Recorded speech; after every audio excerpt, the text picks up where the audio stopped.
if we treat everybody as if they've had a fantastic experience of learning and therefore have learning skills and understand the power of learning and why it's important, then we miss the point, because lots of people in our society had a bad experience at school, probably never learned anything else since school formally, and therefore you have to engage those people differently.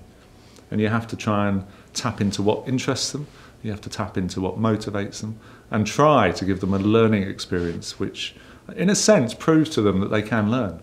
Because a lot of them were told at school or felt at school that they weren't very clever or they weren't the sort that can learn. You know? And that is very different to probably everyone else in that room. You know, everyone in that room had a simple, linear, escalator, ladder-like journey in learning. They went to school, they did all right. They went to university, they did all right. They got a job, they progressed. They became a manager, they became a leader, they might become a CEO. That's easy, you know. But actually, if you haven't learned like that, there are barriers, psychological barriers, as well as, you know, all sorts of practical barriers for you to get into learning for the first time when you're, you know, maybe even 18 or 19 or 20 or 30 or 40 or 50. And therefore, you have to engage people in something that is really just like something that's interesting to them. And it might be they get into learning because they've got kids and they want to help their kids. You know, we've got examples of people who wanted to learn to read because when their kids brought home a book, they wanted to read to them. You know, that's high motivation.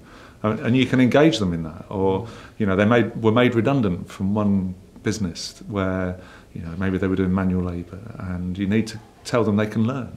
And you do that maybe through an interest, a hobby. You know, we had a woman who I talked about in there who made redundant from an office job, went and did a hat making course just for leisure, is now running a hat making business, selling hats at a couple of £100 a time. You know, so it's about motivation and it's about engaging. If all of the changes are happening out there that have been talked about for 2 days, you know, rapidly changing technology, changing jobs, people having to change careers, then that resilience that people need comes from learning and comes from education.